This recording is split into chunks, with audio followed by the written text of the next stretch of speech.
What is going on, everyone? It is Damien here from Main Event Cards, and if you're wondering what my little setup is here, I'm basically doing a quick little video on the iPhone. I'm doing a bit of a test. I'm going to be showing you in this envelope here, I have the oldest card I've ever bought, and when I say old, I mean it's vintage, and when I say vintage, I mean it is older than time itself. It's surprisingly shocking old. Really keen to show that one off to you people, to my viewers. But before we get to that, I actually got a little bit of a story time. So because I was testing this new setup, if I can get this to work on the iPhone and it doesn't sound too bad, so please let me know in the comments below how this audio sounds. I had a microphone hooked up before when I was actually doing a test, and I opened up all these Pokemon packs and it sounded terrible. There was something wrong with the microphone, but if you're wondering why I opened up Pokemon packs, I have no real justification for why I did that. There's probably like $60 Australian, maybe a bit more, worth of Pokemon packs. I opened up 8 packs in total, and just to show off, like a bunch of holos. I have no idea about Pokemon. A bunch of reverse holos. I tried to look some comping up on eBay. These are like $16, 16 cards with $2 cards, like including postage. So if you want to call them $1 each. And then there was 3 cards here that seemed to be going for about $4, $5 plus, including postage. So say two a piece there. On a $60 span, there's probably about 25 maybe without eBay fees. So not really worth it. Not glad I did it, but I've done it now. So I guess I am glad I did it, because I learned a lesson in terms of just don't buy Pokemon packs. Don't buy things you don't have any idea what you're doing. But behind me here, as I said, I actually have 1, 2, 3, plus this envelope. I have all these boxes of mail that has been sitting here for ages that I'm going to open up. Hopefully get them all open today. Bit of a story time behind this one. This is a really old card. And what I thought might be fun to show off is the oldest cards that I actually do have in the collection at the moment. We have these George Lucas ones that I bought raw off eBay for a couple of dollars each. Just thought they were really cool. The old 1993 Star Wars Galaxy poster cards. I've talked about these before. PSA 9, to put a value on these, no idea. I don't think they go for that much. Not that I think there's too many. I haven't checked the pop counts on these, but I guess for a 1993 Star Wars card, get, you know, PSA 9s, both of them, it's pretty cool. I actually don't mind how these look in a PSA slab, which is rare for me. But these are just sort of really nostalgic in terms of Star Wars and the era that was those first few movies. They were obviously before my time, but growing up, I watched a lot of them. The next oldest one is this Muhammad Ali. We have Sugar Ray Robinson there as well with Joe Frazier. This is the 1991. It's the AW's boxing. This is a checklist card, but this image is on the front. So we can see here on the back, there's a checklist with all the cards that you can get. Just a really cool one that I also got for cheap. I'm trying to remember where I got this card from. It's escaping me at the moment. It might have been from my friend Michael. Maybe. I can't remember where I got this card, to be completely honest. But I did get it graded. Got a PSA 8. As I said, just a cool card to have. I do love boxing. Which then brings us to this one. Definitely did get one from, shout out to my guy Michael, friend I made in Sweden from the card hobby. This is the 1979 Brooke Bond & Co. Olympic greats, Muhammad Ali. This is from the 1960 Olympics when he won heavyweight gold before he even turned pro. Yeah, just obviously the card's a miniature one there, which was pretty popular back in the day in terms of, you know, what's cards were never always stock standard sizing. But this one's very cool. It's graded with UK cards, and that is a Swedish grading card company. I didn't get this one graded. I bought this pre-graded. It's in a 4, but as I said, for a card from 1979, it's just very cool. Muhammad Ali, Cassius Clay, just a legend of the sport, and cool to have a really old card of him. Now this one, story time for this one. I've found this card a long time ago, but I never really pulled the trigger on it, and I've just been getting more into older cards.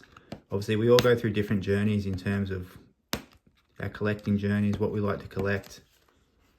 what we move on from, our tastes change over the time. And this one had been up on eBay. There is a very old, there is a golden era of boxing, the start of the 1900s. And a boxing Australian legend by the name of Les Darcy, who was actually born and bred, grew up in my hometown of Maitland, New South Wales. He was actually born in 1895 and he died at age 21 of 1917. But that wasn't before he had 56 total professional fights, 52 wins, 4 losses. I think he had 32 by KO or TKO. And that was back in the day. This was pre-1920 when they had a lot of 20-round fights back then. There was no 15, 12 rounds. A lot of the time they used to fight until the fight was over. But they used to like cap it around 20 rounds. But mind you, they also had like a round would end when a boxer got knocked down. So if you had, 9 knockdowns or whatever in a fight, then that would be classified as a round. So a local hometown legend in terms of a sport that I love. To find a card, and not just any card, these are BDV cigarette cards. So they're miniatures. You can see here. So there's a set of them. This is not the full set. And there we go. Second off the line is the whole reason why I bought these cards. There he is, Les Darcy. Now these are double-sided in terms of they have another athlete on the other. So we have Joe Anderson, who I believe was a tennis player on the back there. These are 1933. Can you believe that? That's how old. These cards are going on 100 years old, which is just absolutely incredible. This copy, there are a few copies on eBay up of these cards. They're pretty cheap. Like this is I think this is an Australian, a lot of these Australians, all of these I think are Australian sportsmen actually. So they're not expensive to buy, but like for a card that's lasted that long, as I said, almost 100 years, is kind of historically really, really cool. As I said, hometown boxing legend. He's been inducted into the Australian Boxing Hall of Fame, even the World Boxing Hall of Fame.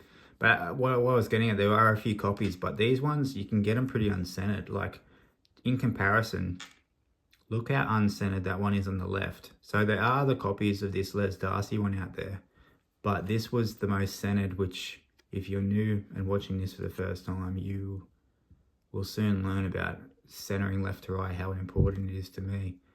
But this was the most scented copy. No real stains on it either. There's obviously like a lot of surface marks and things like that, but no major stains. It takes away from the image itself, from the card itself. And yeah, I think this fits really, really well into my collection. I will be getting this graded. I'm not sure if CGC do cards that are this old. Like this is, as I said, this is going on 100 years old. I know some grading companies won't grade cards past a certain date. Of course, there's many card sets that predate this era of sports cards, but as I said, the story behind this, how it would come in a cigarette pack,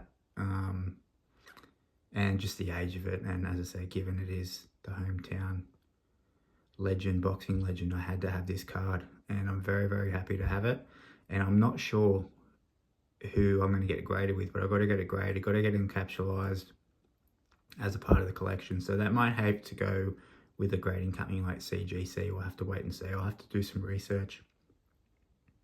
But very, very cool card. And as I said, I highly doubt I will ever have a card, a part of my collection that is as old as this one.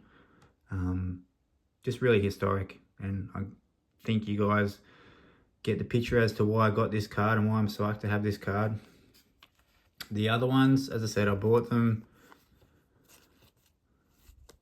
We have another guy here. Here's another boxing legend, actually. This one's got a fair few more scuff marks on it, but it's Bonnie Moore. He was another Australian boxing legend. I haven't looked too much into his career, but I thought it would be interesting to see. But yeah, very, very excited to have collection pieces like this that aren't your everyday thing. Very, very unique. And as I said, I'd be interested to see what the overall, if anyone has actually even had this card graded before, because you have to be Australian, one, to even care about this card, and then obviously even more so you have to be from my area maybe to even really know who Les Darcy is, because his era was over 100 years ago now. Very, very cool. I appreciate you all for watching. That is literally the 6th oldest cards in my collection. This one predating the other ones by a very, very long way. And I'm excited to get these other boxes open, which I'll probably do now, to be honest. So you'll be having more videos come in the very near future. I appreciate you all for watching. Let me know, what is the oldest card that you have in your collection? I would be very interested to hear. If it doesn't matter the sport, just let me know. I'd be very happy to hear about that. Thanks for watching. See you again next time.